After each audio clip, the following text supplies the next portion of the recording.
الحمد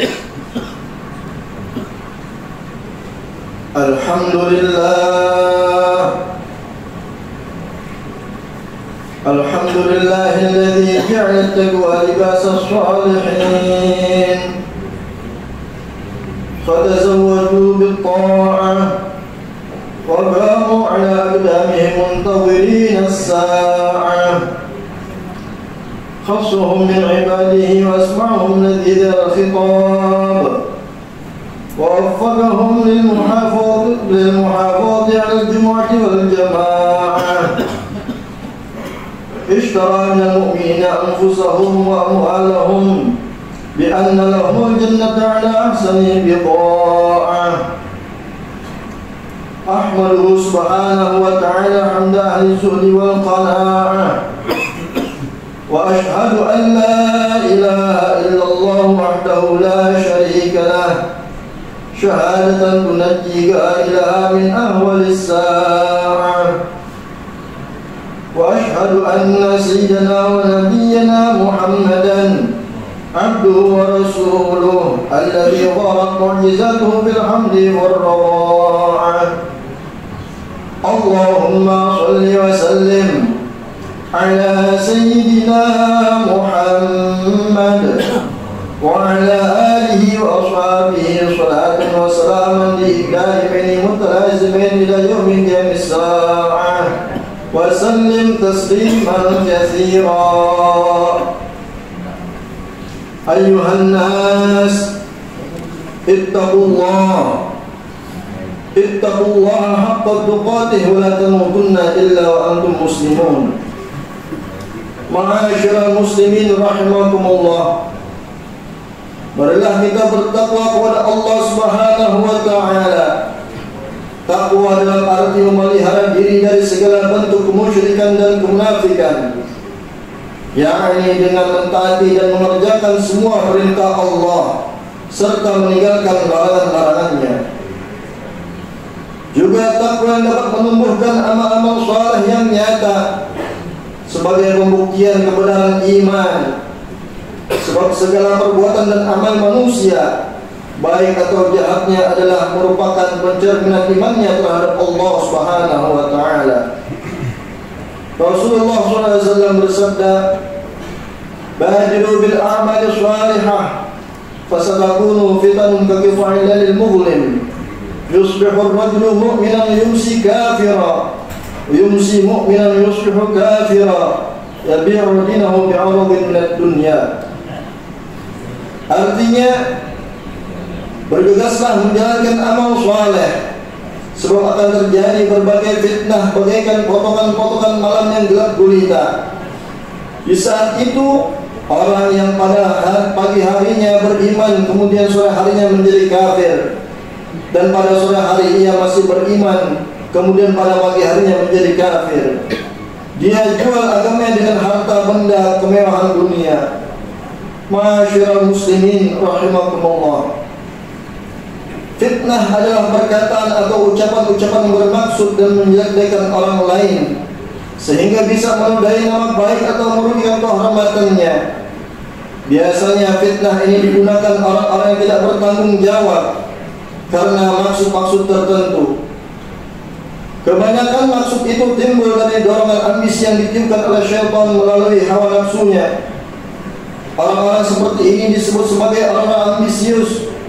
Dengan sifat ambisius ini, orang lalu menyebarkan fitnah untuk menodai nama baik atau kehormatan seseorang. Bila fitnah dapat termakan oleh banyak orang, pasti akan terjadi peristiwa-peristiwa tidak diinginkan yang menimpa orang yang difitnah. Tentu orang yang difitnah akan menjadi bingung karena apa yang difitnahkan sama sekali belum atau bahkan tak pernah dilakukan.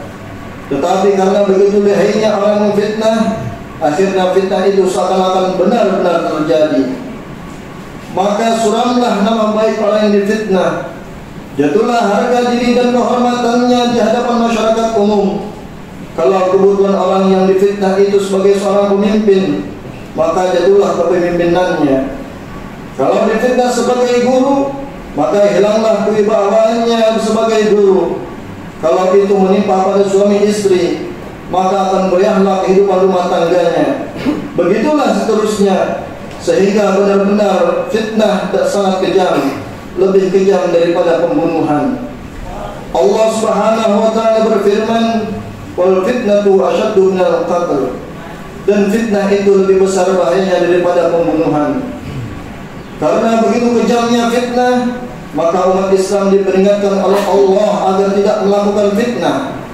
Orang yang melakukan fitnah diancam olehnya dengan siksaan yang amat pedih.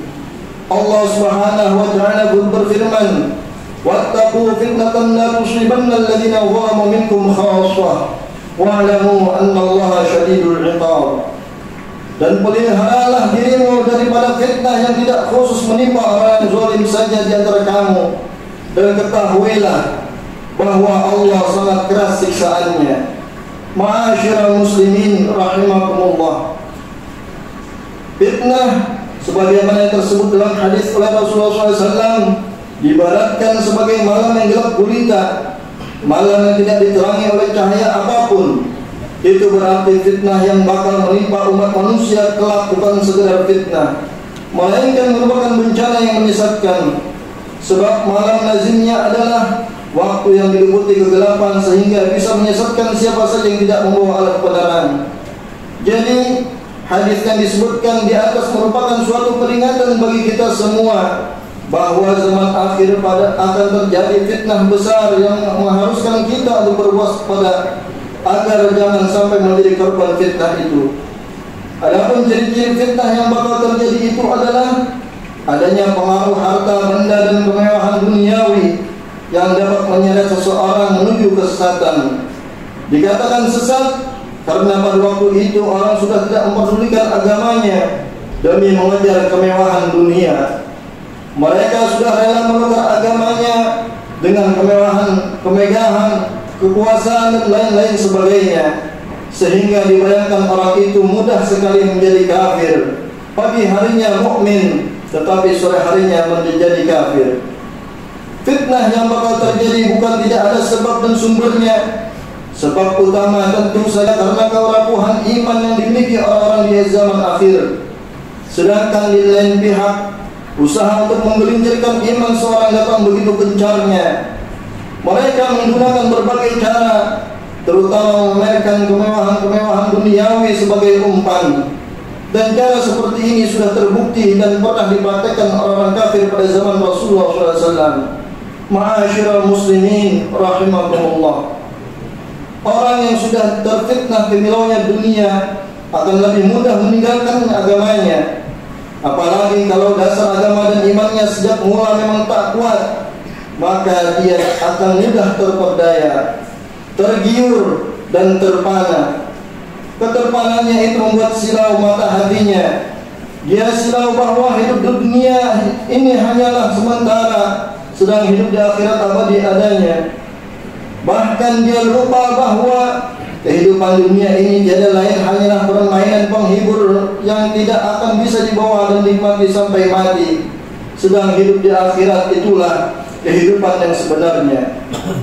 Andai kata orangnya dari ini, pastilah dia akan berpikir panjang dan berhati-hati agar tidak mudah terperosok di dalam kesesatan yang dilaknati. Oleh sebab itu, jauh-jauh sebelumnya Rasulullah SAW di dalam khutbahnya beliau pernah bersabda, "Inna mimma akhafu alaikum ba'di ma yaftahu alaikum min zahratid dunya wa zinatiha." Sesungguhnya di antara yang paling aku khawatirkan atas kalian sepeninggalku nanti adalah terbuka lebarnya kemewahan dan keindahan dunia. Kekhawatiran Rasulullah SAW mengenai umatnya yang tergelincir dalam bujukan duniawi bukanlah hal yang dibuat-buat, karena cobaan itu sudah menyangkut kepada iman seseorang. Hilangnya iman seseorang merupakan musibah besar di mana kalau terus dibiarkan akan mengakibatkan orang mengalami kesengsaraan yang luar biasa beratnya di akhirat kelak. Padahal dibandingkan dengan kemewahan yang telah diterimanya di dunia sama sekali tidak seimbang. Kemewahan di dunia serba terbatas, sedangkan kesengsaraan di akhirat tidak ada batasnya, bersifat abadi selama-lamanya di dalam neraka. proses permurtadan seseorang dengan beralih agama dari agama Islam ke agama orang lain memang banyak berlatar belakang karena duniawi. Orang-orang seperti ini telah termakan oleh fitnah keduniaan, sehingga dapat dikatakan sebagai orang-orang yang telah memiliki kehidupan akhirat. Allah Subhanahu wa taala berfirman, "Ulaika alladziina syarau hayatad dunya bil akhirah, fala yukhaffafu 'anhumul 'adzab wa la hum yunsharun."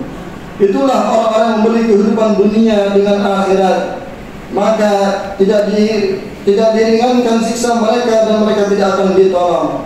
Ma'asyiral muslimin rahimakumullah, dalam menanggulangi kedatangnya fitnah yang bersumber dari kemewahan dunia ini, Rasulullah SAW telah menganjurkan kepada umatnya untuk bergegas menjalankan amal saleh. Jangan menunggu dan membuang waktu. Selagi ada kesempatan, jangan dibuang percuma. Isilah kesempatan ini untuk beramal saleh. Apalagi amal saleh yang bersifat wajib.